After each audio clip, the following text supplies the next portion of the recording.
Welcome to BioHunter. Let's make the bio more interesting. Hello बच्चों, I hope you all are doing well. And मैं आज आपके लिए एक नया टॉपिक लेकर आई हूँ ब्लड। और ये टॉपिक मैंने लिया है class 11th human physio chapter body fluid and circulation से। और ये chapter class 11 12th NEET aspirant and BSc student के लिए बहुत बेनिफिशियल होगा। और ये जो मैं सेशन बना रही हूँ स्पेशली मैं नीट एस्पिरेंट को देखकर बना रही हूँ।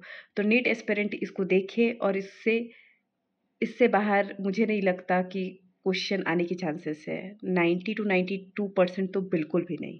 आप इसको बहुत अच्छे से देखें और मैं इसमें अपना नोट्स भी प्रोवाइड कर रही हूँ और लास्ट में मैं पीडीएफ भी आपको दूंगी जो डिस्क्रिप्शन बॉक्स पे लिंक मैं शेयर कर दूंगी आप लोगों के साथ। तो चलिए अब हम स्टार्ट करते हैं अपना टॉपिक ब्लड। और उससे पहले मैं आपको बताना चाहती हूँ कि जो चैप्टर है बॉडी फ्लूइड एंड सर्कुलेशन उसको मैंने 2 पार्ट में डिवाइड किया है। फर्स्ट पार्ट में मैं ब्लड कंप्लीट करूँगी और जितने भी कनेक्टिव टिश्यूज़ है connective tissues like vascular connective tissues को कवर करूँगी लाइक लिम्फ एंड ब्लड। और उसके बाद मैं कवर करूँगी हार्ट में जैसे सर्कुलेशन का प्रोसेस सारा कवर करूँगी, हार्ट के पार्ट के बारे में बताऊँगी, हार्ट के बारे में बताऊँगी, उनके साउंड्स जो भी है सारा कुछ मैं कवर करूँगी। बट मैं फर्स्ट पार्ट कंप्लीट कर रही हूँ ब्लड। और ब्लड की तरफ चलते हैं। और हाँ, एक और बात, मैं सारा चैप्टर का ये जो सारे इस चैप्टर के जो जितने भी वीडियोस होंगे वो मैं प्लेलिस्ट में डाल दूंगी और आप वहाँ से देख सकते हो। तो अब स्टार्ट करते हैं चैप्टर। चलिए, तो सबसे पहली बात आता है ब्लड। तो ब्लड में हम क्या क्या कवर करने वाले हैं। ब्लड में सबसे पहले हम उनका डेफिनेशन देखेंगे, कंपोजिशन देखेंगे, ब्लड ग्रुप देखेंगे, क्लॉटिंग ऑफ ब्लड देखेंगे एंड लिम्फ देखेंगे। मैं कोशिश करूँगी कि मैं 30 मिनट से ज़्यादा का वीडियो ना बनाऊँ और जितना 30 मिनट में कवर हो सके मैं उतना कवर करूँगी और फिर दूसरे वीडियोज़ फिर मैं नेक्स्ट वीडियो बना दूँगी, नेक्स्ट स्लाइड में नेक्स्ट सेशन में मैं कवर करूँगी। तो आप वीडियो के अंत तक बने रहें और जितना ज़्यादा से ज़्यादा हो नॉलेज ग्रास्प करें और इसको करने के बाद आप क्वेश्चन सॉल्व करें। और डेफिनेटली आपका नीट का क्वेश्चन हो या फिर आपके बोर्ड के क्वेश्चन हो आप आराम से बना सकते हैं। और आपका चैलेंज नहीं करती बट आपका 90 to 92% क्वेश्चन सॉल्व हो जाना है। तो स्टार्ट करते हैं टॉपिक। तो ब्लड स्टार्ट करने से पहले और ब्लड के बारे में जानने से पहले एक हम एक्सपेरिमेंट करेंगे और उस एक्सपेरिमेंट का क्या रिजल्ट होता है वो देखेंगे। तो हमने एक टेस्ट ट्यूब में ब्लड लिया है और उसको हम लोग ने सेंट्रीफ्यूगेट करवा दिया और सेंट्रीफ्यूगेट करने के बाद कुछ देर के लिए छोड़ दिया है। और जैसे ही हमने सेंट्रीफ्यूगेट करने के लिए, और ये जो हमने ब्लड लिया है एक नॉर्मल ह्यूमन का ब्लड लिया है जो डिजीज़ फ्री है, उसको किसी भी तरह का कोई भी डिजीज़ नहीं है, वो बहुत हेल्दी ह्यूमन है। उसका ब्लड हमने निकाला और उसको सेंट्रीफ्यूगेट किया और सेंट्रीफ्यूगेट करने से पहले उसमें हमने एक चीज़ डाला है, एक केमिकल डाला है, उसका नाम है सोडियम ऑक्सलेट। और ये सोडियम ऑक्सलेट उस ब्लड को कोगुलेट होने से बचा रहा है, इसलिए हमने क्या किया है, सोडियम ऑक्सलेट डाला है। अब क्या हो गया, हमने उसे सेंट्रीफ्यूगेट करवाया, कुछ देर के लिए रेस्ट पे छोड़ा और रेस्ट पे छोड़ने के बाद हमने क्या देखा वो टेस्ट ट्यूब में ऑब्जर्व करते हैं और हम लोग देखते हैं टेस्ट ट्यूब का फर्स्ट डायग्राम जो नॉर्मल ब्लड लिया गया है, हेल्दी ह्यूमन का ब्लड लिया गया है। उसमें जब हमने देखा तो हमने देखा कि हमें तीन लेयर मिले।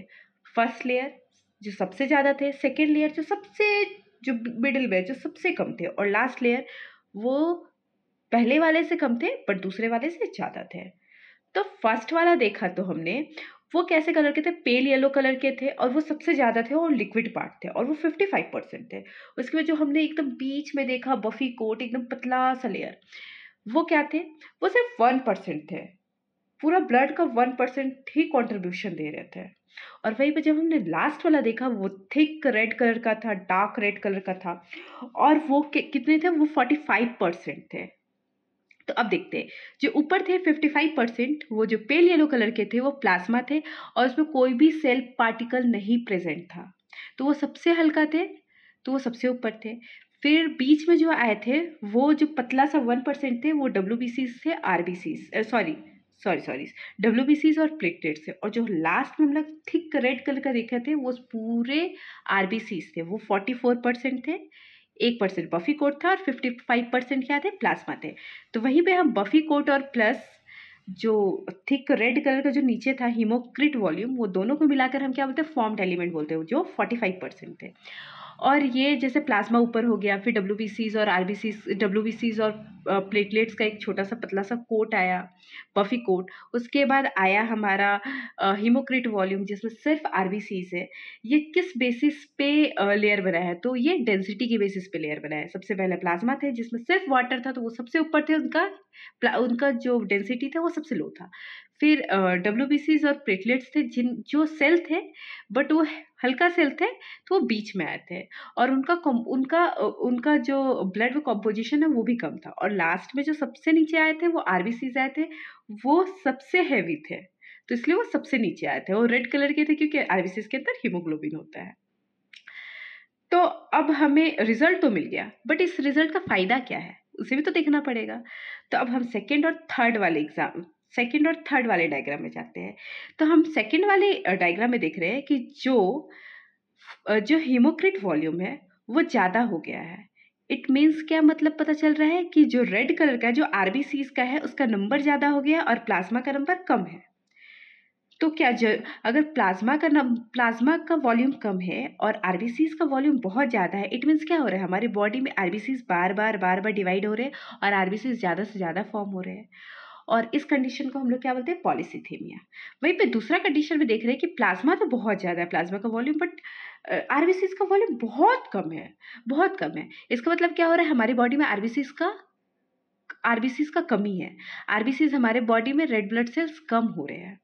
तो ये क्या हमें साइन कर रहा है कि हम वो पर्सन है जिसके अंदर प्लाज्मा का कंपोजिशन ज़्यादा है और RBCs का कंपोजिशन 45% से भी कम है, तो वो मे बी वो किससे सफ़र कर रहा हो, एनीमिया से। तो हम ब्लड का सेंट्रीफ्यूगेशन करके ये पता कर सकते हैं कि एक ह्यूमन नॉर्मल है, हेल्दी है या फिर अनहेल्दी है। ठीक है, अब इसके बेसिस पे हमने कुछ वॉल्यूम निकाला है।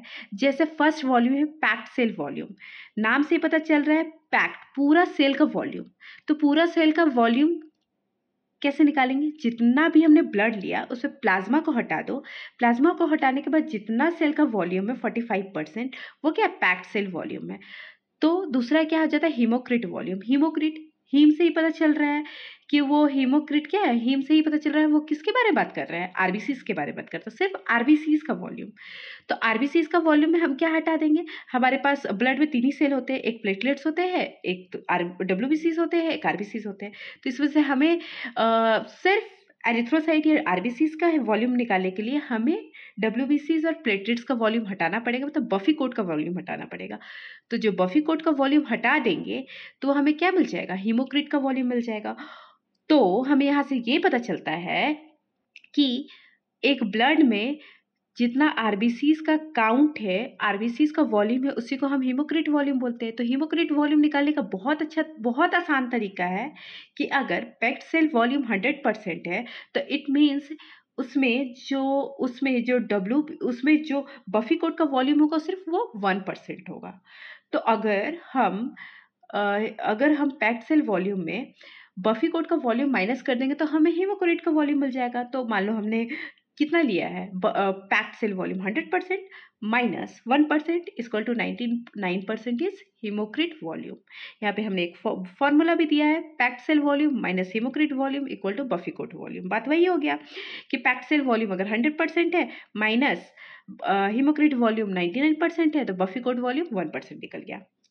ये हो जाता है खत्म यहाँ से हमारा टॉपिक। अब हम स्टार्ट करते हैं दूसरा टॉपिक, दूसरा स्लाइड। चलते हैं दूसरा स्लाइड में, देखते हैं हम क्या पढ़ेंगे। दूसरा स्लाइड में हमारा आता है ब्लड। अब यहाँ से हम ब्लड के बारे में, एक्चुअल ब्लड के बारे में पढ़ेंगे।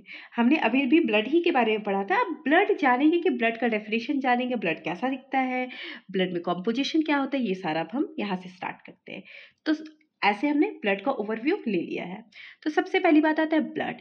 तो हमारे बॉडी में सबसे पहले वैस्कुलर कनेक्टिव टिश्यू के बारे में देखेंगे तो 2 तरह के वैस्कुलर कनेक्टिव टिश्यू, एक ब्लड एक लिम्फ। ब्लड हम अभी पढ़ेंगे, लिम्फ हम बाद में पढ़ेंगे, पर थोड़ा सा बता देते हैं ब्लड क्या होता है। ब्लड जो होता है वो हमारे आर्टरीज और वेन्स में रन करते हैं और वो बाई डायरेक्शनल होते हैं, मतलब बॉडी टू हार्ट, हार्ट से बॉडी। बट लिम्फ जो होते हैं वो लिम्फ नोड में सर्कुलेट करते हैं और उनका जो सर्कुलेशन होता है वो सिर्फ यूनि डायरेक्शनल होता है, बॉडी टू हार्ट। और उसके बाद जाके वो कहाँ मिल जाते हैं? ब्लड में ही मिल जाते हैं। ठीक है, तो सबसे पहली बात हम ब्लड देखते हैं और उससे पहले हम डेफिनेशन देखते हैं, आखिरकार ब्लड होता क्या है, देख लेते हैं। तो blood is a fluid, red, fiberless connective tissues that flows throughout the body, pass oxygen, nutrition, and hormones to the required cells, and takes away carbon dioxide, waste material from the body. सबसे पहली बात क्या बोल रहे हैं? Blood कैसा है? Fluid है, पानी की तरह है, एक जगह से दूसरी जगह जा रहे हैं। किसी का ब्लड है क्या सॉलिड? सबका ब्लड लिक्विड ही होता है। दूसरा रेड, ऑब्वियस सी बात है, ब्लड, ये तो हर किसी का एक कॉमन सेंस वाली बात है, ब्लड क्या है? रेड कलर का है। फाइबरलेस कनेक्टिव टिश्यू है। फाइबरलेस कनेक्टिव टिश्यू मतलब ये कॉलेजन फ्री है, इसमें एक भी कॉलेजन प्रेजेंट नहीं। जैसे हमारा कनेक्टिव टिश्यू मसल्स होता है, उसमें क्या होता है? हमारा जो मसल्स होता है वो कॉलेजन, उसमें कॉलेजन पाया जाता है। पर ब्लड भी एक कनेक्टिव टिश्यू है और उसमें कॉलेजन बिल्कुल भी नहीं है। फिर ये हमारा जो ब्लड है वो बॉडी में सर्कुलेट करता है और बॉडी में सर्कुलेट करके क्या करता है? जितने हमारे बॉडी के सेल्स को टिश्यूज को ऑक्सीजन देता है, न्यूट्रिशन देता है, हॉर्मोन्स देता है। हॉर्मोन्स कहाँ से लेता है? हॉर्मोन्स ग्लैंड से लेता है और टारगेटेड सेल को देता है। वहीं पे हमारे बॉडी की जो टॉक्सिक सब्सटेंस है जैसे कार्बन डाइऑक्साइड, वेस्ट मटेरियल, उनको बॉडी से बाहर निकालने में हेल्प करता है। तो अब हम आते हैं कि अगर हम ब्लड की स्टडी कर रहे हैं तो ब्लड की स्टडी को क्या कहेंगे? ब्लड की स्टडी को कहेंगे हिमेटोलॉजी, और ब्लड के फॉर्मेशन के प्रोसेस को बोलेंगे हिमेटोपोइसिस। हमेशा याद रखिएगा, सिस आ रहा है मतलब प्रोसेस के बारे में बोला जा रहा है, और यहाँ पे हिम है, हिमेटोपोइसिस। हिमेटोपोइसिस मतलब ब्लड के फॉर्मेशन को हिमेटोपोइसिस बोलते हैं। ठीक है, हीम से हमेशा याद रखिएगा, हीम हमेशा रेड कलर आयरन को इंडिकेट करता है। ठीक है, तो यहाँ पे हीम किसको बोला जा रहा है? हीम से याद रखिएगा ब्लड, हीम से हमेशा याद रखिएगा ब्लड। फिर आ जाता है ब्लड का पीएच। तो हम लोग जानते ही हैं कि ब्लड हमारा कैसा होता है? स्लाइटली बेसिक होता है और 7.8 पीएच होता है, और ये नीट के लिए बहुत इंपॉर्टेंट है, तो आप याद रखिएगा। फिर आता है स्पेसिफिक ग्रेविटी, वो 4.7 होता है और वाटर से हेवी होता है, इसलिए अगर हम वाटर में ब्लड डालेंगे तो ब्लड आकर सिंक कर जाएगा। अब वेट, हमारे बॉडी का 7 से 8% वेट सिर्फ ब्लड कंट्रीब्यूट करता है। वॉल्यूम, मेल में ज़्यादा होता है as compare to female blood. तो ब्लड कितना होता है मेल में? 5 to 6 लीटर, एंड फीमेल में होती है बस 4 to 5 लीटर। इसलिए फीमेल को बोला जाता है कि ज़्यादा से ज़्यादा आप आयरन का इंटेक करें, नहीं तो आपको एनीमिया हो सकता है। इसलिए लड़कियों को बोला जाता है कि आप अपना ज़्यादा खाना पीना में ध्यान दें। ये डिफरेंस क्यों है कि मेल में ज़्यादा और फीमेल में कम? Due to psychological differences. ठीक है, अब आता है कॉम्पोजिशन ऑफ ह्यूमन ब्लड। अब ह्यूमन ब्लड का कॉम्पोजिशन के बारे में जानते हैं। तो हमने ब्लड का डेफिनेशन देख लिया, ब्लड का थोड़ा ओवरव्यू ले लिया। अब ब्लड का कॉम्पोजिशन देखते हैं कि ब्लड आखिरकार बना किस किस चीज़ों से मिलके है। एक चीज़ तो हमें समझ में आ गया कि ब्लड रेड कलर का होता है, और हमें इतना पता है रेड किस लिए होता है? हीमोग्लोबिन के चलते होता है। तो ये हीमोग्लोबिन क्या होता है, हीमोग्लोबिन कहाँ प्रेजेंट होता है, ब्लड फ्लूइडिटी क्यों दिखाता है, ये सारा कुछ अब हम यहाँ देखेंगे। यहाँ नहीं देखेंगे, धीरे धीरे देखेंगे, बट लेकिन पहले ब्लड का कॉम्पोजिशन देख लेते हैं। तो पहली बात है ब्लड के कंपोजिशन को हमने 2 पार्ट में डिवाइड कर दिए, एक प्लाज्मा के पार्ट में और एक फॉर्म्ड एलिमेंट। प्लाज्मा और फॉर्म्ड एलिमेंट। प्लाज्मा में देखते हैं क्या क्या है। प्लाज्मा किस किस चीज़ों से मिल के बना हुआ है? सबसे पहली बात, यहाँ पे मैंने एक चीज़ छोड़ दिया है, वो आप याद रखिएगा। प्लाज्मा में सबसे ज़्यादा पानी होता है और वाटर होता है 90 to 92%, जो मैंने यहाँ पे मेंशन नहीं किया है। सेकेंड चीज़ होता है प्रोटीन्स, जो होते हैं 6 to 8%, और प्रोटीन्स भी हमारे प्लाज्मा में 3 तरह का होता है, एल्ब्यूमिन, ग्लोब्यूलिन, फिब्रिनोजन। फिर वहाँ पे वेस्ट होते हैं, जैसे हमने देखा ही था, ब्लड वेस्ट को कैरी करता है। ये वेस्ट नाइट्रोजिनस वेस्ट भी हो सकते हैं और नॉन नाइट्रोजिनस वेस्ट भी हो सकते हैं। फिर न्यूट्रिएंट होता है, ये न्यूट्रिएंट कैसे ब्लड में पहुँचता है? जब जब हमारा फूड का डाइजेशन स्मॉल इंटेस्टाइन में हो जाता है तो वहाँ से विलाई के थ्रू ब्लड उस न्यूट्रिएंट को एब्जॉर्ब कर लेता है। फिर अमीनो एसिड्स होते हैं, क्योंकि हमारे जितने प्रोटीन होते हैं वो उसकी बिल्डिंग ब्लॉक अमीनो एसिड होते हैं। तो प्रोटीन जब ब्रेक डाउन होते हैं तो उसके वो किस में ब्रेक डाउन होते हैं? अमीनो एसिड में। और वो अमीनो एसिड फिर स्मॉल इंटेस्टाइन से ब्लड में ले लिया जाता है। फिर आते हैं इलेक्ट्रोलाइट्स जैसे sodium, potassium, bicarbonate, calcium, magnesium etcetera etcetera. फिर आते हैं गैसेस में नाइट्रोजन, ऑक्सीजन, कार्बन डाइऑक्साइड। अब आते हैं हम फॉर्म्ड एलिमेंट की तरफ। फॉर्म्ड एलिमेंट की तरफ मतलब वो ब्लड के कॉन्स्टिट्यूएंट जो एक्चुअल में सेल से बने हैं या सेल के फ्रेगमेंट से बने हैं। तो ये भी 3 तरह के होते हैं। फर्स्ट आते हैं प्लेटलेट, सेकेंड आते हैं एरिथ्रोसाइट और थर्ड आते हैं ल्यूकोसाइट। तो प्लेटलेट्स, एरिथ्रोसाइट, ल्यूकोसाइट। अब ल्यूकोसाइट भी 2 में डिवाइड कर दिया गया है on the basis of granules present on their cytoplasm. अगर WBCs के साइटोप्लाज्म में ग्रेन्यूल्स प्रेजेंट है तो उनको ग्रेन्युलोसाइट्स बोलेंगे। ये याद करने में कोई दिक्कत नहीं होगा। अगर ल्यूकोसाइट या WBCs के साइटोप्लाज्म में ग्रेन्यूल्स प्रेजेंट है तो वो ग्रेन्युलोसाइट्स होंगे, और अगर एब्सेंट है तो ग्रेन्युलोसाइट्स होंगे। अब ग्रेन्युलोसाइट्स भी अब 3 पार्ट में डिवाइड है। 3 तरह के ग्रेन्युलोसाइट्स होते हैं WBCs के। फर्स्ट आते हैं बेसोफिल्स, न्यूट्रोफिल्स, इओसिनोफिल्स। हमेशा याद रखिएगा ग्रेन्युलोसाइट्स में क्या है? ग्रेन्स। और ग्रेन्स को क्या करने का जरूरत है? स्टेन। तो ये स्टेन कैसे कर सकते हैं हम लोग? 3 तरह से कर सकते हैं। एसिड से कर सकते हैं, बेस से कर सकते हैं, और ना एसिड हो ना बेस हो तो न्यूट्रल चीज़ों से कर सकते हैं। तो अगर एसिड से करें तो एसिडोफिल्स, और उन्हीं का दूसरा नाम इओसिनोफिल्स होता है। अगर बेस से करते तो बेसोफिल्स, और अगर न्यूट्रल चीज़ों से करते तो न्यूट्रोफिल्स। ऐसे आप याद कर सकते हैं। दूसरा आ जाता है ग्रेन्युलोसाइट्स। अब ग्रेन्युलोसाइट्स को भी 2 में डिवाइड किया गया है, और वो क्या क्या है देखते हैं। एक मोनोसाइट्स, एक लिम्फोसाइट्स। लास्ट में आप याद रखिएगा ग्रेन्युलोसाइट्स में लास्ट में फिल्स आ रहा है, और ग्रेन्युलोसाइट्स में लास्ट में क्या आ रहा है? साइट आ रहा है। तो मोनोसाइट्स एंड लिम्फोसाइट। अब यहाँ पे हमने पढ़ लिया हो ब्लड का कंपोजिशंस। अब ये कंपोजिशंस को थोड़ा अंदर जाके हम लोग पढ़ते हैं, ठीक है। अब हम लोग चलते हैं अपने नेक्स्ट स्लाइड में। नेक्स्ट स्लाइड में अब हम पढ़ेंगे क्या? प्लाज्मा। सबसे पहली बात, प्लाज्मा कोई भी सेल से नहीं बना हुआ है, और प्लाज्मा ही रिस्पॉन्सिबल है ब्लड को फ्लूइडिटी प्रोवाइड करने में। अगर प्लाज्मा नहीं होता तो ब्लड फ्लूइड नहीं होता। प्लाज्मा कैसे फ्लूइडिटी ब्लड को देता है? तो आइए जानते हैं। सबसे पहली बात, प्लाज्मा फ्लूइडिटी इसलिए देता है क्योंकि प्लाज्मा का जो मेन कॉम्पोजिशन है वो वाटर है, और वाटर कितने परसेंट है? 92% है। ये हम बाद में पढ़ेंगे कंपोजिशन के बारे में। पहले हम आ जाते हैं इसके डेफिनेशन के बारे में। तो डेफिनेशन हमने क्या लिखा है? Plasma is a strong coloured viscous fluid constituting nearly 55% of the blood, and second point क्या है? Yellow due to urobilinogen. तो सबसे पहली बात क्या बोल रहा है कि प्लाज्मा स्ट्रॉन्ग कलर्ड या पेल येलो कलर का है। और अगर आप थोड़ा इमेजिन नहीं कर पा रहे हैं तो आप आराम से डायग्राम देखकर इमेजिन कर सकते हैं कि प्लाज्मा दिखता कैसा है। और प्लाज्मा का अगर किसी के बॉडी में प्लाज्मा की कमी है तो प्लाज्मा का ट्रांसफ्यूजन भी किया जाता है। और ये आप प्लाज्मा का एक्चुअल पिक्चर देख सकते हैं कि प्लाज्मा आखिर में दिखता कैसा है।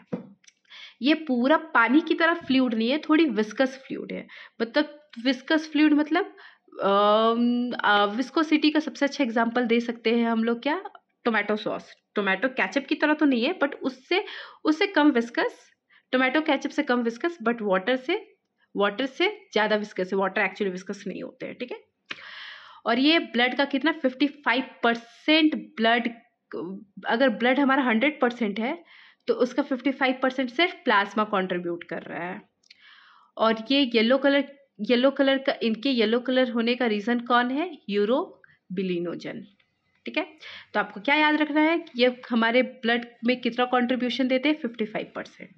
और ये येलो क्यों है? यूरोबिलिनोजन के कारण। अब आते हैं हम कॉन्स्टिट्यूएंट के ऊपर कि आखिरकार प्लाज्मा में ऐसा है क्या चीज़ जो ब्लड को ये फ्लूइडिटी प्रोवाइड करता है। तो प्लाज्मा में वो क्या चीज़ है जो इसको फ्लूइडिटी प्रोवाइड करता है? 92% वाटर। और सेकेंड कंपोजिशन क्या है उनका? उनका क्या है, ब्लड का सेकेंड कंपोजिशन, ब्लड का नहीं, प्लाज्मा का सेकेंड कंपोजिशन है प्रोटीन, और प्रोटीन है 6 to 8%, और हमेशा याद रखिएगा वाटर सबसे ज़्यादा है 90 to 92%, और प्रोटीन है 6 to 8%। अब ये हमारे जो प्लाज्मा में प्रोटीन है वो भी 3 तरह के, albumin protein, globulin protein and fibrinogen protein, और ये तीनों प्रोटीन ब्लड के लिए बहुत इसेंशियल है, बहुत इसेंशियल है। अगर इन तीनों में से एक भी अगर एब्सेंट होता है तो हमारा ब्लड, हमारा नॉर्मल हेल्दी लाइफ जीना मुश्किल होगा। तो आइए हम देखते हैं प्रोटीन के बारे में। सबसे पहला प्रोटीन देखते हैं एल्ब्यूमिन।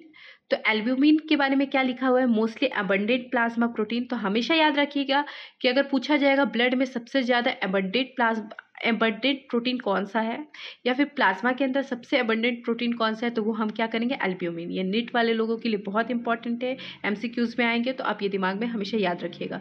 सबसे अबंडेंट कौन सा प्रोटीन, एल्ब्यूमिन। सबसे अबंडेंट कौन सा प्रोटीन, एल्ब्यूमिन। आपको अब याद रहेगा, I hope so. Responsible for the colloidal blood osmotic pressure, ये हमारे ब्लड को क्या देता है, एक कोलॉइडल ऑस्मोटिक ब्लड प्रेशर देता है। अब ये कोलॉइडल ऑस्मोटिक ब्लड प्रेशर देने से क्या होगा, ब्लड में कुछ तो होगा ना, तभी तो देता है। अब देखते हैं वो क्यों इंपॉर्टेंट है।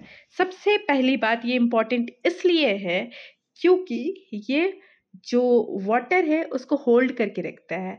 अगर वाटर को होल्ड नहीं कर पाता, अगर एल्ब्यूमिन एब्सेंट होता ब्लड में और वाटर अगर होल्ड नहीं होता, तो उसका रिजल्ट ये होता कि जितने भी वाटर है, जितने भी ब्लड है, वो कैपिलरी से बाहर निकल रहे होते हैं।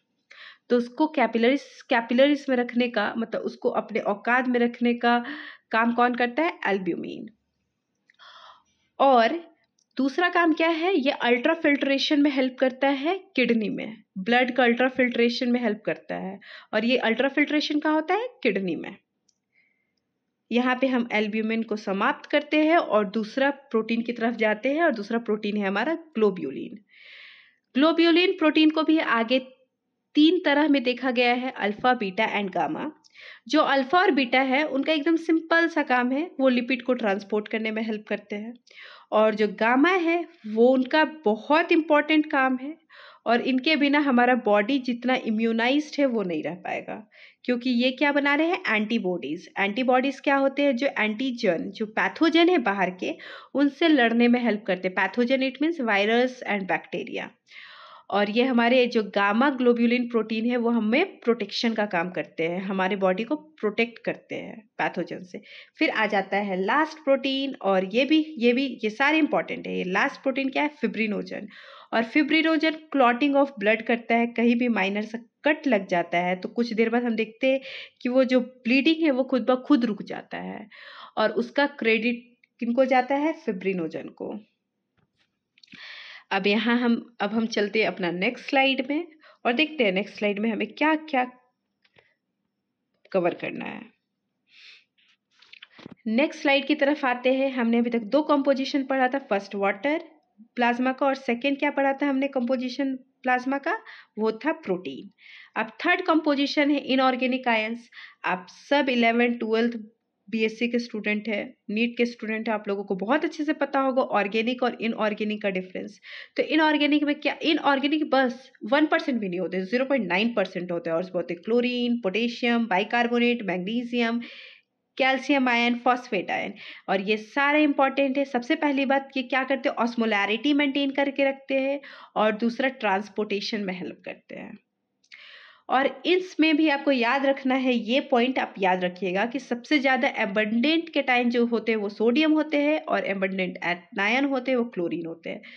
तो आप हमेशा याद रखिएगा कि ब्लड में NaCl, ब्लड में नमक। क्या आपके ब्लड में नमक है? तो वहाँ से याद रखिएगा, हाँ मेरे ब्लड में नमक है, क्योंकि मेरे ब्लड में सोडियम, कैटायन के रूप में सोडियम बहुत ज़्यादा है, और एनायन के रूप में क्लोरीन बहुत ज़्यादा है। यहाँ अब आते हैं हम लोग फोर्थ पॉइंट, और फोर्थ पॉइंट है ग्लूकोज।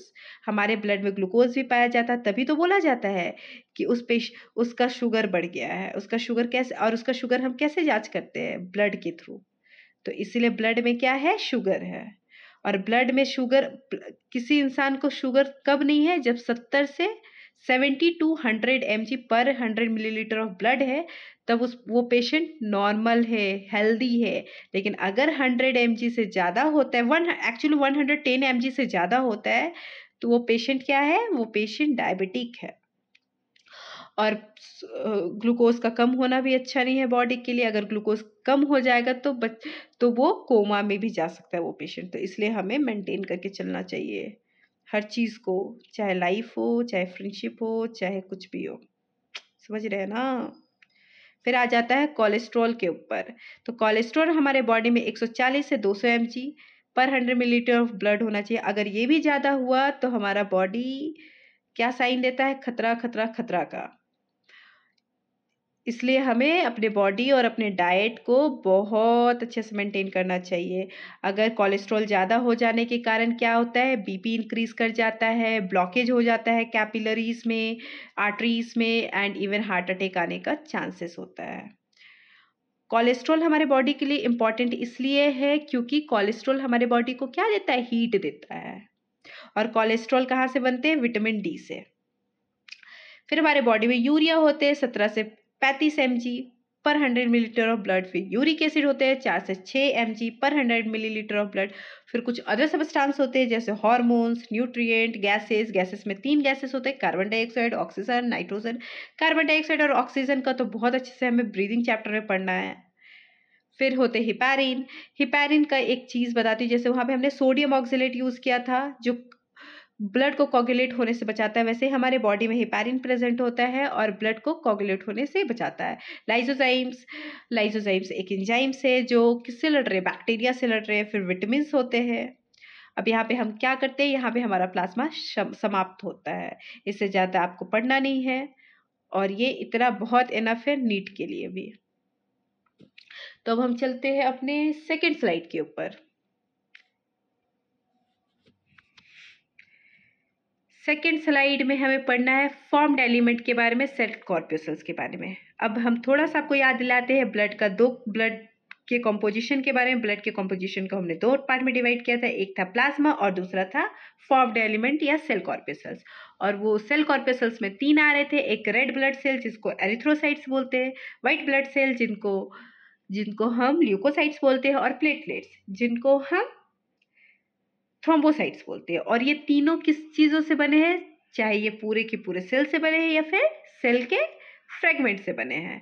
तो सबसे पहले हम स्टार्ट करते हैं आरबीसीज, जिनको हम रेड ब्लड सेल्स बोलते हैं या एरिथ्रोसाइट्स बोलते हैं। तो इसको स्टार्ट करते हैं और देखते हैं पहली बात ये बनते कहाँ हैं। एक ह्यूमन बीइंग में ये बन रहे कहाँ है? बोन मैरो में। और बोन मैरो कौन से बोन मैरो में? जो फ्लैट बोन है, और उसका सबसे अच्छा एग्जांपल है हमारा थाई बोन। लेकिन जब एक फीटस है तो फीटस के पास तो लॉन्ग बोन है नहीं, तो वो ब्लड कैसे बनाते हैं? वो ब्लड, वो जो एम्ब्रियोनिक है, एम्ब्रियोनिक फीटस है, एम्ब्रियोनिक टाइम में जो ब्लड बनता है, जो आरबीसीज बनता है, वो प्रोड्यूस्ड होता है चाहे यॉक्सेक से होगा या फिर लीवर से होगा या फिर स्प्लीन से होगा या फिर प्लेसेंटा से होगा या फिर थाइमस ग्लैंड से होगा। ये आपको याद रखना है और बहुत इंपॉर्टेंट है। अगर नॉर्मल ब्लड सिंथेसिस होगा तो वो कहाँ से होगा? बोन मैरो से होगा। एम्ब्रियोनिक स्टेज में होगा तो उसके बहुत सारे एग्जाम्पल है। क्या क्या एग्जाम्पल है? यॉक्सेक एग्जाम्पल है। आप एग से याद रखिएगा कि अभी क्या है, वो बच्चा अंडा है, तो यॉक्सेक से। लीवर से याद रख सकते हैं आप, स्प्लीन से याद रख सकते हैं, प्लेसेंटा एम्ब्रियोनिक स्टेज पे तो प्लेसेंटा होगा, थाइमस ग्लैंड, आप ये सब याद कर सकते हो और बहुत इजी है। फिर आ जाता है, फिर से यहाँ पे आ रहा है कि वहाँ पे ब्लड का फॉर्मेशन देखे थे, यहाँ पे किसका फॉर्मेशन है? यहाँ पे है आरबीसीज का फॉर्मेशन। आरबीसीज का सेकेंड नाम क्या है? एरिथ्रोसाइट। तो आरबीसीज का फॉर्मेशन के प्रोसेस को बोलेंगे एरिथ्रोपोइसिस। एरिथ्रोपोइसिस भी अकेले थोड़ी ना बनता है, एरिथ्रोपोइसिस के भी बहुत रख रहे हैं। एरिथ्रोपोइसिस को भी बहुत कुछ चाहिए होता है। पहली बात तो वो बोलेगा मैं तो हार्मोन के बिना नहीं बनाऊंगा, तो उसे हार्मोन चाहिए होगा, और ये हार्मोन कौन देगा? किडनी। और उस हार्मोन का नाम क्या होगा? एरिथ्रोपोइटिन। एरिथ्रोसाइट्स बना रहे हैं, प्रोसेस को एरिथ्रोपोइसिस बोल रहे हैं, और जो हार्मोन लग रहा है उसको हम लोग बोल रहे हैं एरिथ्रोपोइटिन हार्मोन, और वो कौन सिक्रेट कर रहा है? किडनी। अब एरिथ्रोपोइसिस होना इतना भी इजी नहीं है। एरिथ्रोसाइट बनाना इतना भी ईजी नहीं है। अब एरिथ्रोसाइट बोला, मैं थोड़ी ना एक से ही मानूंगा। आप हार्मोन दे दिए तो क्या मैं बना लूंगा? नहीं, मुझे और भी चीज़ें चाहिए, मेरी तो और भी डिमांड है। अब उनके डिमांड में क्या क्या है, जैसे विटामिन B12 है, फॉलिक एसिड है एंड आयरन है। यहाँ पे एक पॉइंट याद करने का चीज़ है, अगर बॉडी में अगर हमारे डाइट में फॉलिक एसिड, विटामिन B12 अगर आयरन की कमी हो जाती है तो वो पर्सन एनीमिया से भी सफ़र कर सकता है। इसलिए हमें डाइट हमेशा प्रॉपर लेना चाहिए, क्योंकि अगर हेल्दी लाइफ और लॉन्ग लाइफ जीना है तो डाइट हमेशा प्रॉपर लो। अब आ जाता है आरबीसीज। चलो आरबीसीज के बारे में जान गए कि आरबीसीज कहाँ कैसे बनते हैं, आरबीसीज कहाँ पे बनते हैं, आरबीसीज के बनने के प्रोसेस को क्या कहते हैं। अब एक्चुअल में आरबीसीज दिखते कैसे हैं वो भी जानना बहुत जरूरी है। तो आरबीसीज दिखते हैं बाइकॉनकेव होते हैं, मतलब दोनों साइड से गड्ढे, बीच में दोनों साइड से बीच में क्या हो जाते हैं, उनके गड्ढे हो जाते हैं। वो बाइकॉनकेव होते हैं, सर्कुलर होते हैं। कैसे होते हैं? गोल गोल। और ई न्यूक्लिएटेड होते हैं। जो मैच्योर आरबीसी जो मतलब बड़े बड़े हो गए हैं वो कैसे है? मैच्योर है और वो ई न्यूक्लिएटेड है। उनके अंदर कोई न्यूक्लियस नहीं है, कोई माइटोकॉन्ड्रिया नहीं है, कोई गोल्जी बॉडीज नहीं है। वो डिवॉइड ऑफ सेल कंपोनेंट्स है। ठीक है, वो कैसे है? सबसे पहली बात, जो आरबीसीज होते हैं वो बाइकॉनकेव होते हैं, दोनों तरफ से कॉनकेव होते हैं। दूसरे जो मैच्योर्ड मेमल आरबीसीज होते हैं वो सर्कुलर होते हैं और ई न्यूक्लिएटेड होते हैं। और ई न्यूक्लिएटेड के साथ साथ उनके अंदर जितने भी सेल कंपोनेंट होते हैं, सब सेल होते हैं, वो सारे एब्सेंट होते हैं। और इनका मेन रीज़न क्या है कि वो सारे एब्सेंट होते हैं? ताकि इनको ज़्यादा से ज़्यादा सरफेस एरिया मिल सके, ताकि ये ज़्यादा से ज़्यादा ऑक्सीजन कैरी कर सके। सिंपल सा रीज़न क्या है कि ई न्यूक्लिएटेड क्यों है, डिवॉइड ऑफ सब सेल क्यों है? क्योंकि इनको ज़्यादा से ज़्यादा ऑक्सीजन कैरी करना है, और ज़्यादा से ज़्यादा ऑक्सीजन कैरी करने के लिए ज़्यादा से ज़्यादा सरफेस एरिया चाहिए। दूसरा जो आपको याद रखना है, और ये एक्सेप्शन है मैमल में, एक कैमल, मैमल में एक्सेप्शन है कैमल, मैमल में एक्सेप्शन है कैमल। क्या एक्सेप्शन है इसमें? जो आरबीसीज तो है बट वो कैसे? न्यूक्लिएटेड है और ओवल है, न्यूक्लिएटेड एंड ओवल है। दूसरी बात, ये बहुत क्वेश्चन में पूछा जाता है कि आरबीसीज का साइज क्या होता है। तो आरबीसीज का साइज क्या है? 0.7 माइक्रोमीटर। अब आरबीसीज जैसे हमारा जैसे रियल लाइफ में ब्लड बैंक होता है, कि अगर बॉडी में अगर किसी पर्सन का सच बहुत ज़्यादा ब्लड लॉस हो गया है due to accident, due to operation, तो हम ब्लड बैंक दौड़ते हैं और ब्लड लेकर आते हैं ताकि वो पर्सन जिंदा रह सके। वैसे ही हमारे बॉडी में भी ब्लड बैंक होता है जो ब्लड को सिक्योर करके रखता है, कि हमारे बॉडी में जब इमरजेंसी पड़ेगा, जब हमारे बॉडी में नीड होगा ब्लड का, तो ब्लड बैंक उसको ब्लड देगा। और वो कौन है? स्प्लीन। और दूसरा, और उसका, और ग्रेवयार्ड मतलब कहाँ? जब जहाँ पे आरबीसीज खराब हो गए हैं, डिफेक्ट हो गए हैं, मर गए हैं, तो वो आरबीसीज कहाँ जाके बरीड होंगे? वो कहाँ जाके बरीड होंगे? स्प्लीन में। सुने हो ना, जो खिलाता है वही वही छीनता भी है। मतलब जो खुशी देता है, सॉरी, उससे अच्छा है जो खुशी देता है वही गम देता है। तो यहाँ पे जो ब्लड दे रहा है वही ब्लड को वो जो ब्लड को जन्म दे रहा है वही ब्लड को मरने के बाद जगह भी दे रहा है। समझ में आया आपको? तो स्प्लीन क्या है? ब्लड का बैंक भी है, और स्प्लीन क्या है? ग्रेवयार्ड भी है। याद रखिएगा, स्प्लीन क्या है? ब्लड बैंक भी है और स्प्लीन ग्रेवयार्ड भी है। और स्प्लीन कहाँ प्रेजेंट होता है? स्टमक के जस्ट, सॉरी मैं थोड़ा सा कंफ्यूज हो रही हूँ, स्टमक या लिवर के जस्ट नीचे होता है। एक बार आप लोग देख लीजिएगा, मैं थोड़ी सी कंफ्यूज हूँ, चाहे स्टमक के नीचे होता है, पीछे होता है, या फिर लीवर के। रेड कलर का होता है, डार्क रेड कलर का। ये याद रखिएगा, ये भी नीट के लिए बहुत इंपॉर्टेंट है। ग्रेवयार्ड ऑफ आरबीसीज बोलते हैं स्प्लीन को, ब्लड बैंक ऑफ आरबीसीज बोलते हैं, ब्लड बैंक ऑफ बॉडी बोलते हैं स्प्लीन को। अब हम आ गए हैं नेक्स्ट स्लाइड में, और नेक्स्ट स्लाइड में हम देखेंगे काउंट के बारे में, कि आखिरकार बॉडी में कितने कितने कितने मिलियंस ऑफ आरबीसीज होते हैं। पहले हम मेल को देखते हैं। हमने सुना था, हमने वहाँ पे पढ़ा था कि मेल में जो ब्लड होता है एज कम्पेयर टू फीमेल में, फीमेल से ज़्यादा होता है। तो यहाँ पे आरबीसीज भी ज़्यादा होंगे। ऐसे आप याद कर सकते हैं कि मेल में ब्लड ज़्यादा होता है, मेल में आरबीसीज भी ज़्यादा होंगे। तो आरबीसीज कितना है, 5 to 5.5 मिलियन पर मिलीमीटर क्यूब। वहीं पे फीमेल में 4.5 to 5 मिलियन पर मीटर क्यूब है। फिटस मतलब क्या, वो जो छोटा सा बच्चा जो पेट में रहता है, उसको ज़्यादा से ज़्यादा फिजियोलॉजिकल एक्टिविटीज़ करना है, जल्दी से जल्दी ग्रो होना है, तो उसको ज़्यादा से ज़्यादा ऑक्सीजन चाहिए, ज़्यादा से ज़्यादा एनर्जी चाहिए, इसलिए उनमें ज़्यादा से ज़्यादा ब्लड होता है। और वो ब्लड होता है 6 to 7 मिलियन पर मिलीमीटर क्यूब। ये भी नीट के लिए बहुत इंपॉर्टेंट है, ये सारा डेटा याद करके रखिएगा। फिर आता है, चलो काउंट तो बता दिए, पर काउंट कैसे हो गया, अब वो भी तो दिमाग में आना चाहिए। चलो काउंट तो बता दिए, काउंट तो रट लिए, लेकिन जो साइंटिस्ट होगा वो कैसे काउंट किया होगा ब्लड को, तो उसने एक इंस्ट्रूमेंट यूज किया था और उस इंस्ट्रूमेंट का नाम है hemocytometer. Hemocytometer is use to measure RBCs count. अब हमने काउंट देख लिया है, काउंट किस मशीन से किया जाता है वो भी देख लिया है। तो अब हम पढ़ते हैं, अब हम जानते हैं कि अगर आरबीसीज का नॉर्मल काउंट जो 5 इन मेल में 5 to 5.5 मिलियन पर मिलीमीटर क्यूब है और फीमेल में 4.5 to 5 मिलियन पर मिलीमीटर क्यूब है, अगर उससे कम होगा तो उस कंडीशन को क्या बोलेंगे। अगर RBCs number is lesser than the normal count, then it is called as, then this condition is known as erythrocytopenia। और सेकेंड कंडीशन क्या होगा, जब आरबीसीज का काउंट नॉर्मल काउंट से हाई हो जाएगा, और उस कंडीशन को हम बोलेंगे पॉलीसिथेमिया। फिर एक और पॉइंट आ रहा है, plasma membrane of RBCs is highly permeable to some ions like chlorine and bicarbonate ion and impermeable to sodium and potassium ion. ये बस आप याद कर लीजिएगा। और ये एक्चुअली क्यों परमिएबल है, इम्परमिएबल है, ये आप बहुत अच्छे से ब्रीदिंग चैप्टर में समझेंगे। फिर आ जाता है जो मैंने पहले ही बताया कि in mature RBCs cell organelles like mitochondria, Golgi bodies, nucleus are absent, whereas some enzymes are present. Organelles absent होते हैं बट कुछ एंजाइम्स प्रेजेंट होते हैं, जैसे कार्बोनिक एनहाइड्रेज जो कार्बन डाइऑक्साइड का एक्सपोर्टेशन में हेल्प करता है।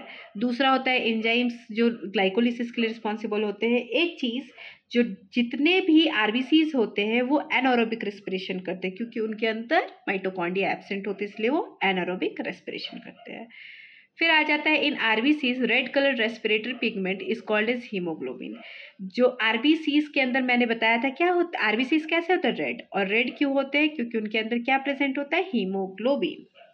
और हीमोग्लोबिन ही है रेस्पिरेटरी पिगमेंट, और हीमोग्लोबिन ही है रिस्पॉन्सिबल ऑक्सीजन को कैरी करने के लिए।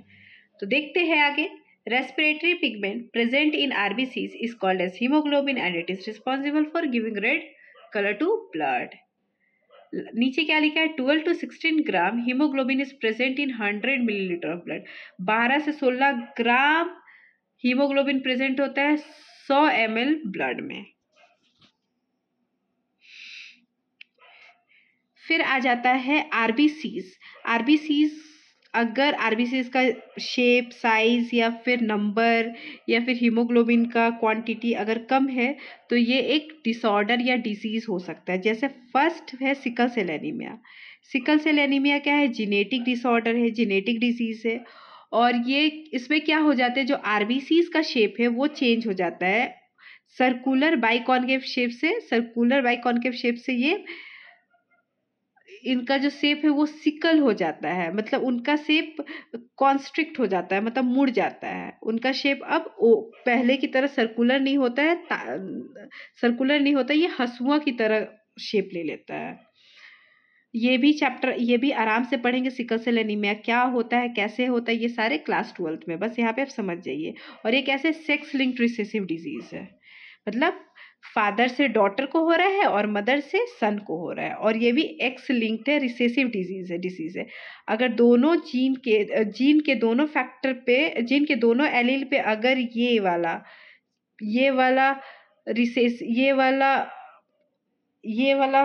अगर दोनों रिसेसिव जीन,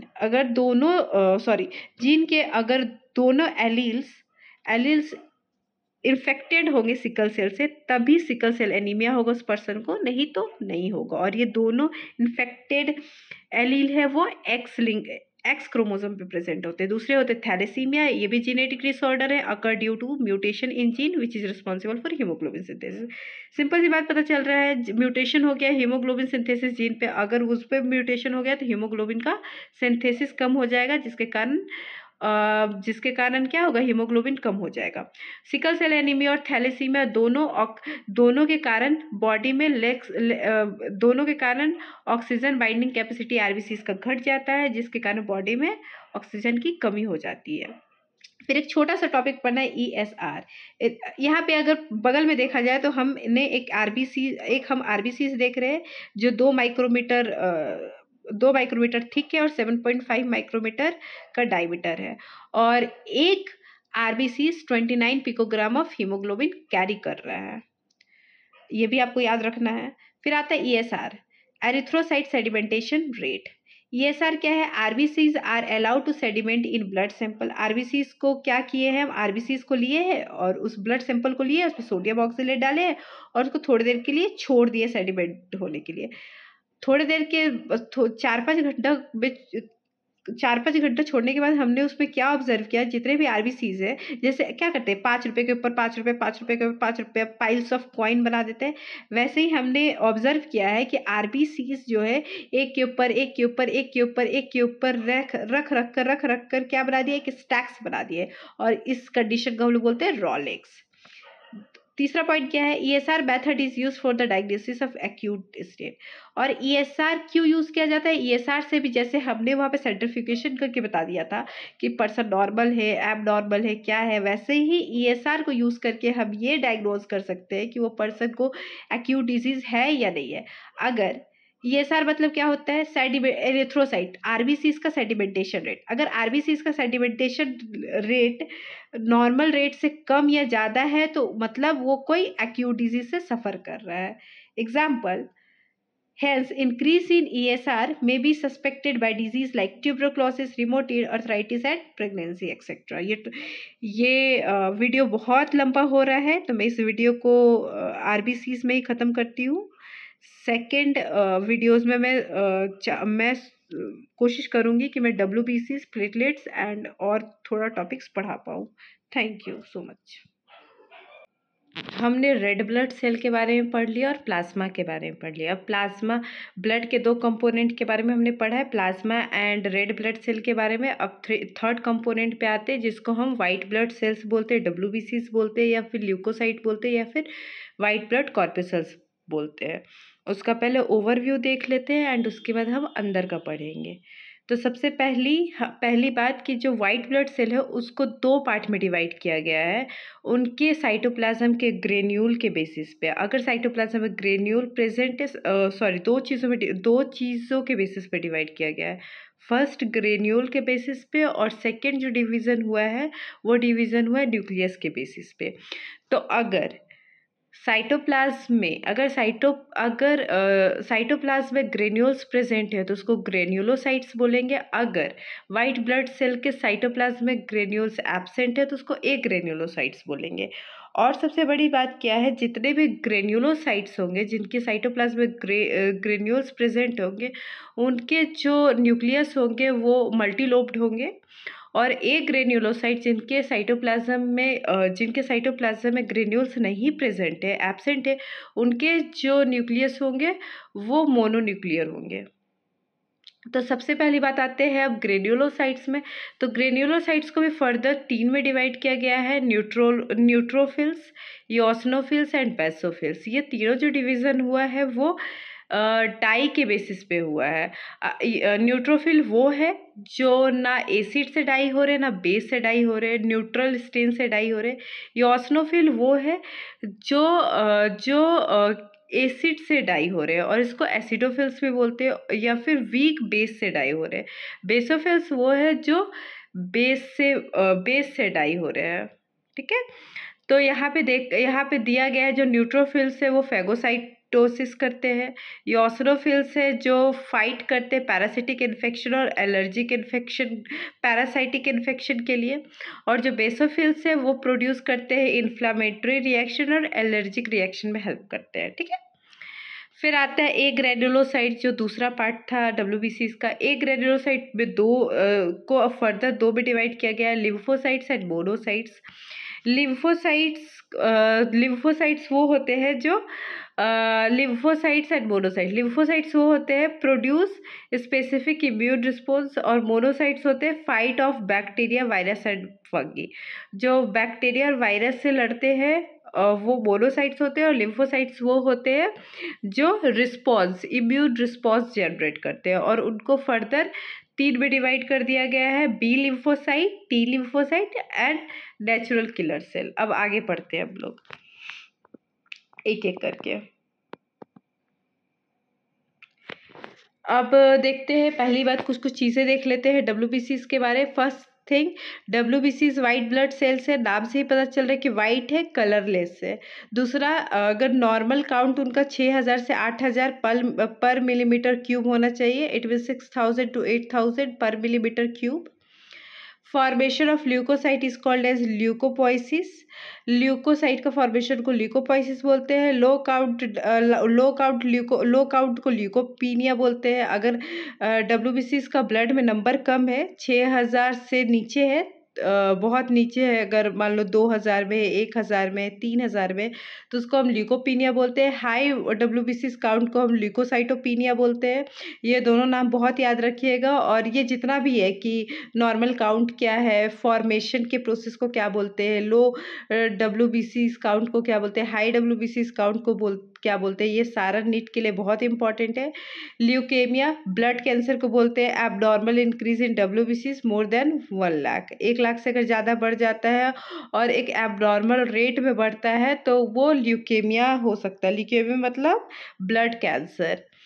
ये भी याद करने का पॉइंट है। जितना भी नोट्स है आप इसको अच्छे से याद कर लोगे तो फिर मतलब आपका 90 to 95% कवर हो जाना है। लाइफ स्पेन ऑफ डब्ल्यूबीसीज from few hours to few days होते हैं। On the basis of nucleus and nature of cytoplasm there are 2 types of डब्ल्यूबीसीज, ग्रेन्युलोसाइट्स एंड एग्रेन्युलोसाइट्स। अब वो दोनों का डिफ्रेंसिएशन क्या है मैंने आपको पहले भी बता दिया है, लेकिन फिर से एक बार पढ़ लेते हैं। ग्रेन्युलोसाइट्स, एग्रेन्युलोसाइट्स। ग्रेन्युलोसाइट्स मतलब जिसमें ग्रेन्यूल्स प्रेजेंट होगी जिसके साइटोप्लाज्म में। एग्रेन्युलोसाइट मतलब जिसके साइटोप्लाज्म में ग्रेन्यूल्स एब्सेंट होंगे। ग्रेन्युलोसाइट्स में मल्टीलोब्ड न्यूक्लियस होंगे, वही एक ग्रेन्युलोसाइट्स में लोब न्यूक्लियस एब्सेंट होगी, सिंगल न्यूक्लियस प्रेजेंट होंगे। ग्रेन्युलोसाइट्स को और भी एक नाम से बोलते हैं जिसको बोलते हैं पॉलीमॉर्फोन्यूक्लियर डब्ल्यूबीसीज। और एक ग्रेन्युलोसाइट्स को मोनोन्यूक्लियर डब्ल्यूबीसीज बोलते हैं क्योंकि सिर्फ इसमें एक न्यूक्लियस होता है और इसमें बहुत सारे न्यूक्लियस होते हैं। और उसका पॉलीमॉर्फोन्यूक्लियस बहुत सारे होते हैं ग्रेन्युलोसाइट्स को, और ऊपर से उनका जो शेप साइज होता है वो भी डिफरेंट होते हैं। फिर आता है तुम्हारा ग्रेन्युलोसाइट्स प्रोड्यूस होते हैं बोन मैरो में। एक ग्रेन्युलोसाइट प्रोड्यूस होते हैं बोन मैरो में और लिम्फॉइड ऑर्गन में जाकर मैच्योर होते हैं। यहाँ पे ग्रेन्युलोसाइट्स में लिखा है कि अंडर ग्रेन्युलोसाइट्स। अब ग्रेन्युलोसाइट्स में 3 तरह का डिवाइड होता है, 3 पार्ट में 3 तरह का पाया जाता है ग्रेन्युलोसाइट्स। एसिडोफिल्स, बेसोफिल्स, योशनोफिल्स या एसिडोफिल्स। ये भी योसिनोफिल्स और एसिडोफिल्स, यहाँ पे स्पेलिंग गलत हो गया है, योसिनोफिल्स। मैं पीडीएफ में सही करके दे दूंगी। ग्रेन्युलोसाइट्स को फर्दर 2 में डिवाइड किया गया है, मोनोसाइट्स एंड लिम्फोसाइट्स। फिर आता है ग्रेन्युलोसाइट्स। इससे पहले मैं एक चीज़ बोलना चाहती हूँ, जितना भी अगर कोई भी स्पेलिंग मिस्टेक से कुछ भी है तो आपको पीडीएफ में एरर लिस्ट मिलेगा। कुछ कुछ चीज़ें यहाँ पे मैंने देखा है कि टाइप करते वक्त गलत हो गया है, मैं उसको पीडीएफ में सुधार कर दे दूँगी। ठीक है, तो अब हम लोग स्टार्ट करते हैं। डब्ल्यूबीसीज 2 में डिवाइड किया गया था, ग्रेन्युलोसाइट्स, ए ग्रेन्युलोसाइट्स। ग्रेन्युलोसाइट्स जो ये दोनों डिवाइड हुए थे वो साइटोप्लाज्म के ग्रेन्यूल्स और न्यूक्लियस के शेप, साइज एंड लोब्स पे डिवाइड हुए थे। तो ग्रेन्युलोसाइट्स जो है उसके साइटोप्लाज्म में ग्रेन्स प्रेजेंट है और उनके जो न्यूक्लियस है वो मल्टीलोब्ड है। तो उसका सबसे पहला वो भी 3 में डिवाइड हुआ था आगे जाकर, एसिडोफिल्स जिसको योसिनोफिल्स बोलते हैं, बेसोफिल्स एंड न्यूट्रोफिल्स। तो एसिडोफिल्स या योसिनोफिल्स के बारे में पढ़ते हैं। तो ये स्टेन होते हैं एसिडिक डाइज से और इनका नाम है जैसे लाइक योसिन, इसलिए इनका नाम एसिडोफिल्स भी है या फिर योसिनोफिल्स भी है। ये बाइलोब्ड होते हैं, न्यूक्लियस 2 लोब के होते हैं। आप डायग्राम में पीछे जाके डायग्राम में देख सकते हैं। जैसे कि आप योसिनोफिल्स का देख सकते हैं, ये 2 लोब बनाया है, न्यूट्रोफिल्स 3 लोब बनाया है और बेसोफिल्स का एक बड़ा लोब है, छोटा लोब है। वहीं लिम्फोसाइट और मोनोसाइट का एक ही लोब है। फिर आता है ये इनका फंक्शन क्या है, ये बहुत इंपॉर्टेंट है, याद करें। ये एलर्जी के अगेंस्ट वर्क करते हैं और दूसरा पैरासाइटिक इन्फेक्शन के अगेंस्ट। अगर हमारे बॉडी में एलर्जी या पैरासाइट्स अगर हमारे बॉडी में आ जाते हैं या फिर हमारे बॉडी किसी चीज़ से एलर्जिक है और वो चीज़ होता है, तो वो रिएक्शन होता है एलर्जिक रिएक्शन, तो हमारे बॉडी में एसिडोफिल्स या योसिनोफिल्स का जो नंबर है वो बढ़ जाएगा। फिर आ जाता है basophils. Basophils stain with a basic dye, नाम से ही पता चल रहा है। और उस बेसोफिल्स का वो बेसोफिल्स में स्टेट डाई में कौन सा ले सकते हैं, मिथाइलिन ब्लू ले सकते हैं।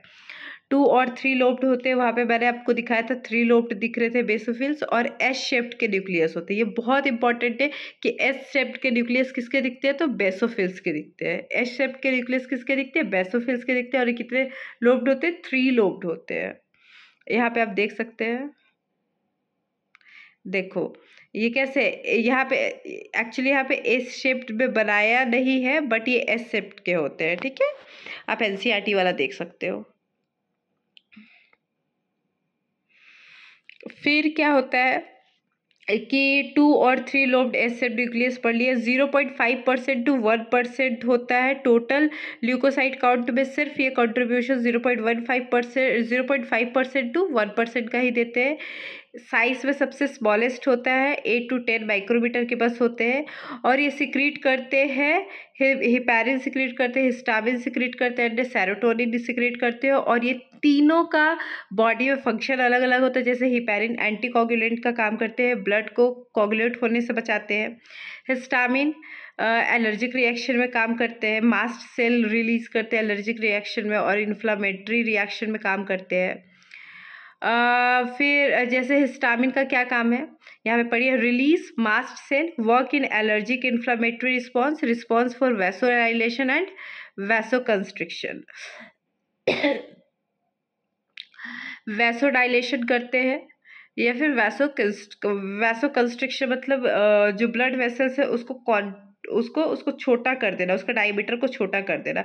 दूसरा वैसोडाइलेशन ऑफ ब्रोंकस करते हैं। जो ब्रोंकस है, जो हमारे लंग्स का जो एयर पाइप है, वो जब अस्थमा के पेशेंट होते हैं, किसी का भी होते हैं, जब अस्थमा का उन्हें वो बुलाता मतलब उनको जब वो अटैक आता है, तो उस टाइम क्या होता है कि जो हिस्टामिन होते हैं वो ज़्यादा से ज़्यादा रिलीज होते हैं और ब्रोंकस को डायलेट कर देते हैं, ताकि ज़्यादा से ज़्यादा वो ऑक्सीजन ले सके और लंग्स तक पहुंचा सके।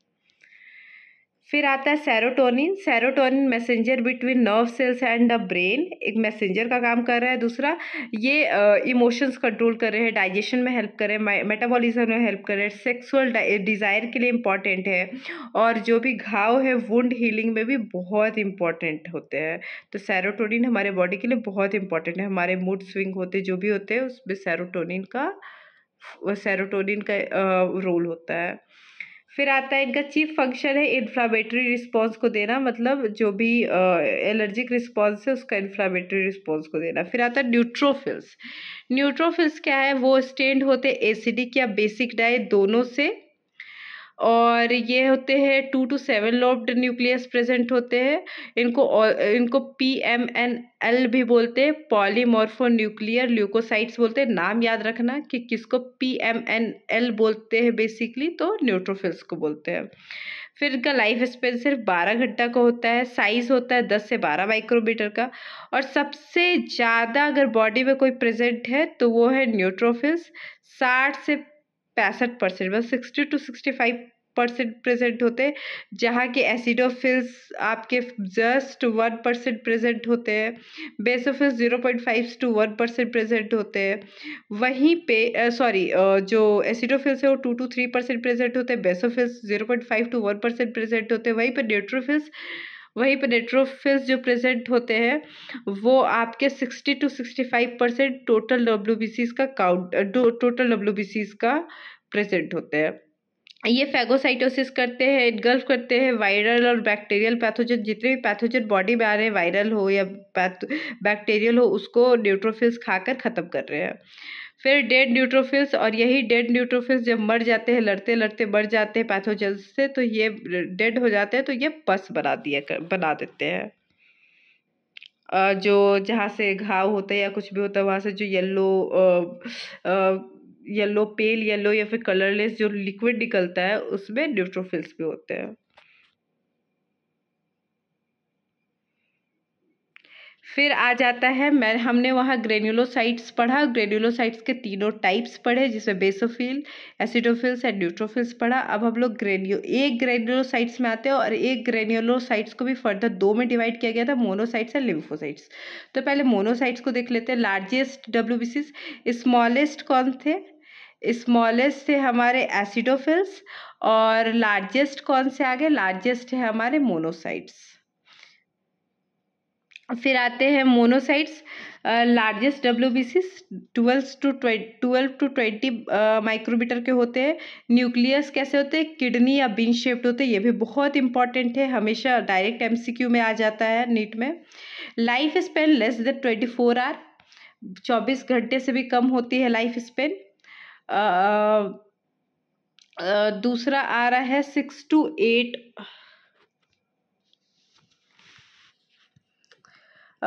to 8% of total leucocyte count. सिर्फ 6 से 8% का टोटल ल्यूकोसाइट काउंट कंट्रीब्यूट करते हैं। दूसरा आता है मोनोसाइट ट्रांसफॉर्म्ड इनटू बैक्रोफेज, और यही मोनोसाइट जाकर ट्रांसफॉर्म्ड हो जाते हैं बैक्रोफेज में, और जितने भी पैथोजन से उसको इनगल्फ करते हैं। डू फैगोसाइटोसिस कर रहे हैं। Also clean as scavenger of blood because it engulfs dead non functional blood. Scavenger of blood भी बोलते हैं क्योंकि जितने भी नॉन फंक्शनल और डेड ब्लड होते हैं उनको खा जाते हैं। जैसे प्रैक्टिकल लाइफ में जितने भी वल्चर होते हैं, ईगल होते हैं, उनको हम स्कैवेंजर बोलते हैं क्योंकि जितने भी डेड बॉडीज प्रेजेंट होते हैं उसको वो खाते हैं, डेड चीज़ों को खाकर नेचर को साफ करते हैं। उसी तरह से हमारे बॉडी के जो ब्लड वेसल को कौन साफ कर रहे हैं? तो वो साफ कर रहे हैं मोनोसाइट्स। फिर मैक्रोफेज इन्फ्लेमेटरी एक्शन में भी हेल्प करते हैं। फिर आता है लिम्फोसाइट, 20 to 25% होते हैं। फर्स्ट सबसे ज़्यादा होते हैं न्यूट्रोफिल, 60 to 65%। सेकेंड सबसे ज़्यादा होते हैं लिम्फोसाइट जो 20 से 25% होते हैं। फिर बाकी सब 1% है, 2%, 0.5% है, या फिर 6 से 8% है। अब लिम्फोसाइट के बारे में पढ़ते हैं। लिम्फोसाइट 20 to 25% कंट्रीब्यूशन दे रहे हैं। लाइफ स्पेन 5 to 7 days का है। Nucleus large centric due to which cytoplasm is present at the periphery. Nucleus है जो बड़े हैं और बीच में प्रेजेंट है, और इसलिए साइटोप्लाज्म किनारे किनारे प्रेजेंट है। लिम्फोसाइट भी आगे जाकर दो तरह के हो जाते हैं, B lymphocyte and D lymphocyte. B lymphocyte secrete antibodies and also responsible for humoral mediated immunity. B lymphocyte antibody secrete करते हैं, और दूसरा काम ये क्या करते हैं? ये जो भी पैथोजन जो ह्यूमोरल मेडिएटेड पैथोजन होते हैं उनको मारते हैं, मतलब जो ब्लड में प्रेजेंट होते हैं पैथोजन उनको मारता है बी लिम्फोसाइट। जो ब्लड में प्रेजेंट मतलब ह्यूमोरल मतलब जो लिक्विड में प्रेजेंट होते हैं पैथोजन उसको कौन मारता है? B lymphocyte. टी लिम्फोसाइट होते हैं वो kill virus and bacteria infected cell. जो भी सेल लिक्विड में प्रेजेंट है, जो ब्लड में प्रेजेंट है, उसको बी लिम्फोसाइट मार रहे हैं, और जो टिश्यूज या सेल में प्रेजेंट है पैथोजन उसको उस सेल को कौन मार रहे हैं? टी लिम्फोसाइट मार रहे हैं। एंड वो सेल जो इन्फेक्टेड सेल है उनको मारकर हमारे बॉडी को क्या प्रोवाइड कर रहे हैं? इम्यूनिटी प्रोवाइड कर रहे हैं। यहाँ तक हमारा वाइट ब्लड सेल कंप्लीट होता है।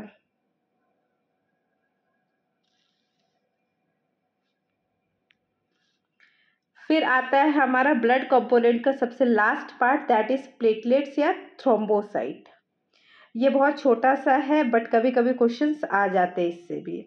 ये इनको भी पढ़ना बहुत इंपॉर्टेंट है। फर्स्ट क्या है, it is non nucleated cell, it is non-nucleated cell fragment derived from the megakaryocytes of bone marrow। सबसे पहली बात, इस ये जो थ्रोम्बोसाइट या प्लेटलेट्स है उस पर कोई भी न्यूक्लियस प्रेजेंट नहीं है और ना ही ये पूरा सेल है, ये सेल के फ्रेगमेंट है, सेल के पार्ट है।